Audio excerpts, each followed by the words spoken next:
Hidden deep in the Appalachian Mountains, among forests that whisper with centuries of wind and rivers that carve valleys older than memory itself, lives a people whose story has always carried a sense of mystery. The Cherokee Nation, remembered for its resilience, its language, its survival against impossible odds, has long stood as one of the most powerful and influential tribes in North American history. But beneath the songs, the legends, and the ceremonies lies something far older. Ever wondered where you really come from? Not the stories, but the science. On this channel, we decode real DNA, uncover lost ancestries, and bring ancient genomes to life through cinematic storytelling. If that excites you, subscribe for weekly insights, like the video to support science-based history, and drop a comment. Your questions help guide what we explore next. Than even the Cherokee themselves understood. It is not written in their ancient council houses or carved into the stones of their old villages. It is not preserved only in memory or the words of elders passed down around evening fires.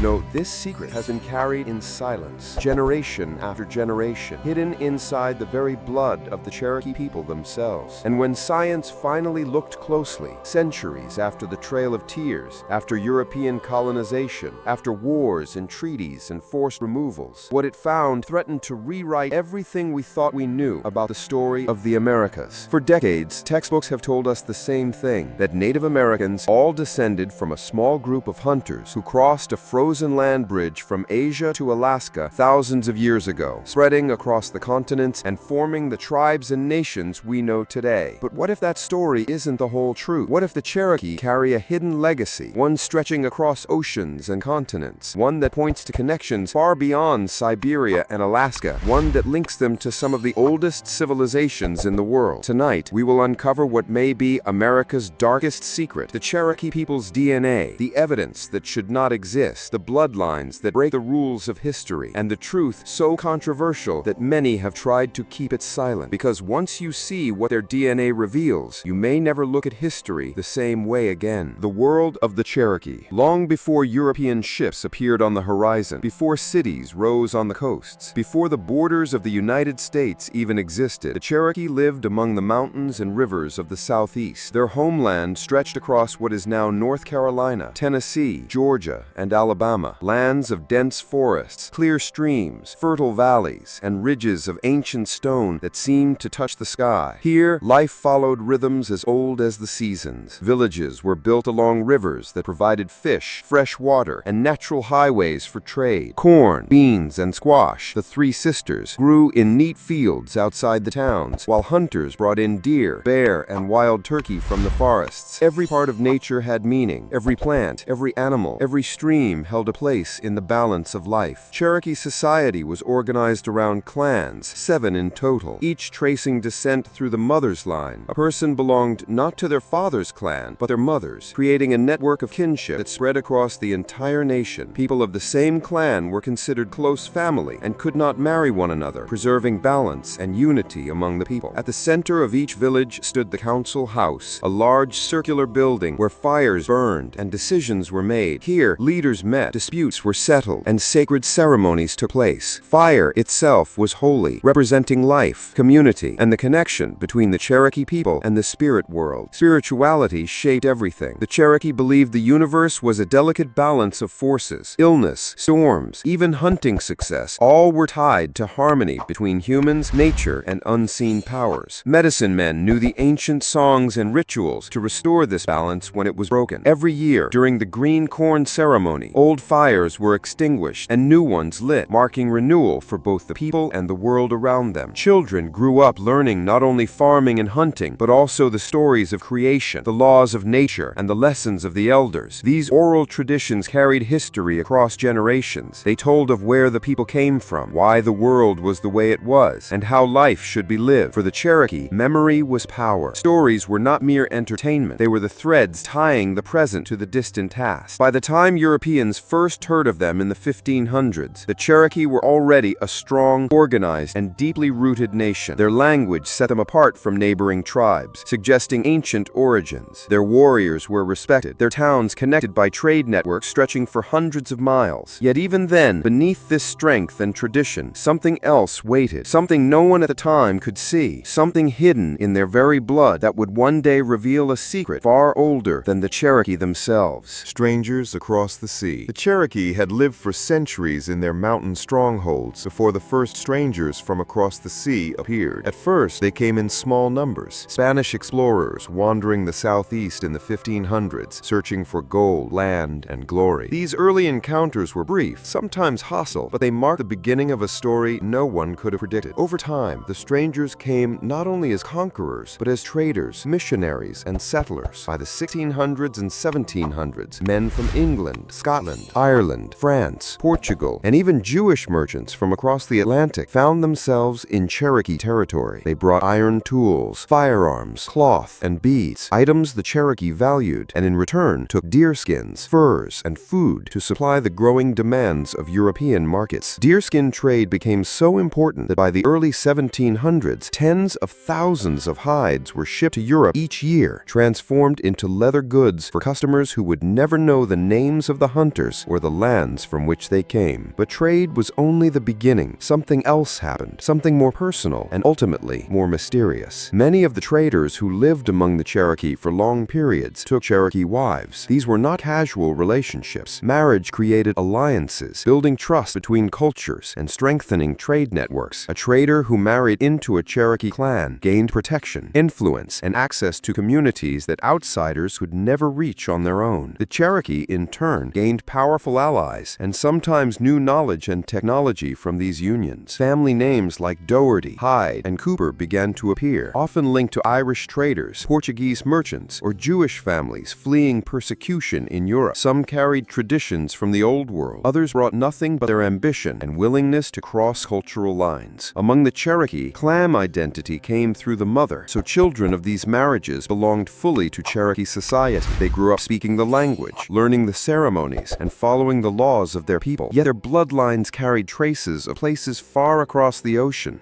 traces no one at the time could measure or even imagine would one day matter. European powers often fought among themselves for influence in North America, British against French, Spanish against English, but the Cherokee navigated this chaos with remarkable skill. They played rivals against one another, secured trade advantages, and defended their lands through both diplomacy and force when needed. And all the while, the blending of bloodlines continued quietly, unnoticed, generation after generation. No one thought of genetics or haplogroups or DNA evidence. No one guessed that centuries later, scientists would uncover markers in Cherokee descendants, linking them not just to native ancestors, but to the Mediterranean, the Middle East, and beyond. At the time, it was simply life. Alliances made through marriage, families raised in the Cherokee way, trade shaping villages and towns. But beneath it all, something unseen was forming, hidden in the genes of the people themselves, waiting to be discovered long after the last trader's ship sailed away. And while the Cherokee adapted to the changing world, greater storms loomed on the horizon. Wars, removals, and tragedy that would test the very survival of the nation itself. Yet even through those dark times, the secret written in their blood would endure, carrying whispers of a past far older and more complicated than history books would ever admit. Darkness and survival. The 18th century turned into the 19th century, and the Cherokee people faced forces beyond anything they had known before. The strangers across the sea were no longer just traders or missionaries. Now they came as settlers, farmers, and politicians hungry for land the Cherokee had lived on for countless generations. What began as alliances and trade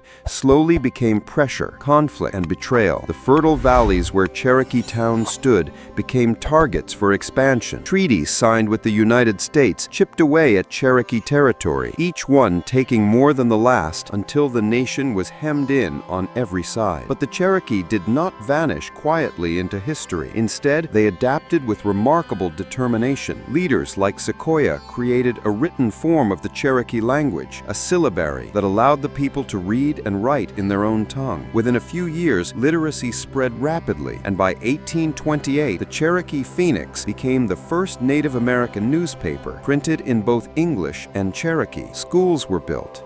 A constitution was written, modeled partly on that of the United States, proving that the Cherokee were more than capable of self-government. They balanced tradition and change, keeping ceremonies and language alive while mastering the tools of the modern world around them. But none of it was enough. As cotton plantations spread across the South and the value of land skyrocketed, pressure on the Cherokee homeland reached a breaking point. In 1830, the Indian Removal Act became law, backed by President Andrew Jackson, giving the U.S. government power to forcibly remove native tribes from their lands. The Cherokee fought removal in the courts and won. In 1832, the Supreme Court recognized their sovereignty in Worcester versus Georgia, but Jackson ignored the ruling. The greed for land and the discovery of gold in Georgia sealed the Cherokees' fate. In 1838, U.S. troops surrounded Cherokee towns. Families were given little time to gather belongings before being forced into stockades. Then began one of the most infamous marches in American history, the Trail of Tears. Over 16,000 Cherokee were forced to walk nearly 1,000 miles to what is now Oklahoma. It was a journey through winter cold, rain, mud, and starvation. Disease spread in the camps. The old and young collapsed along the road. By the end, an estimated 4,000 Cherokee were dead, nearly 1 in 4 of their entire nation. It was not only a physical death march, but a cultural wound meant to erase a people from their homeland forever. But the Cherokee did not disappear. In Indian Territory, they rebuilt towns, schools, and churches. They restarted their newspaper. They kept their language alive. They adapted yet again, surviving the very forces meant to destroy them. And through it all, through removals, wars, treaties, and betrayals, the secret in their blood endured. Generations passed. Elders told stories of ancestors, of journeys, of strangers who had come long before Columbus or Jackson, or even the first traders. Families repeated tales of lineages that carried something unusual that outsiders dismissed as myths or exaggerations. No one at the time imagined that centuries later, science would begin uncovering evidence in Cherokee DNA, evidence suggesting those old stories might hold more truth than anyone realized. The DNA mystery unfolds. For centuries, the story of the Cherokee people had been told through oral traditions, historical records, and archaeology. But in the late 20th century, a new tool entered the scene: genetic testing. Suddenly, scientists could look at the very code of life itself, tracing ancestry through markers in the blood that stretched back thousands of years. Native American populations across North and South America carried distinct genetic signatures, haplogroups passed down through maternal and paternal lines. These markers revealed ancient migrations from Asia across the Bering Strait into the Americas more than 10,000 years ago. So when researchers and genealogists began studying Cherokee DNA, they expected to find the same Native American haplogroups present in tribes across the continent. Haplogroups like A, B, C, D, and X, all connected to those early migrations. But that's not what they found. Instead, in a significant number of Cherokee descendants, especially those tracing lineage through certain families, scientists discovered haplogroups not typical of Native Americans at all. Some carried markers linked to the Middle East. Others showed connections to the Mediterranean, North Africa, even regions of Europe long before Columbus or the Age of Exploration. How could this be? The first explanation seemed obvious: intermarriage with Europeans after the 1500s. After all, traders, settlers, and soldiers had lived among the Cherokee for centuries. Their descendants could easily carry Old World genetic markers. But the mystery deepened when researchers noticed that some of these haplogroups didn't match common European lines from the colonial era. Instead, they pointed to much older populations: Phoenicians, Jews, even ancient seafaring cultures of the Mediterranean world. And here was the most shocking part. In some Cherokee families, these markers appeared in maternal lines, passed from mother to child, suggesting they existed before before significant European contact. In other words, the DNA hinted that people carrying Old World genetic signatures might have been in the Americas long before Columbus ever sailed west. This fueled theories, some controversial, others dismissed by mainstream historians, that ancient migrations across the Atlantic or Pacific might have occurred thousands of years ago. Supporters of these ideas pointed to Cherokee oral traditions mentioning visitors from across the sea long before European colonization. Some stories spoke of bearded strangers arriving in ships, teaching new skills, and then vanishing into history. Skeptics argued that genetics is complex,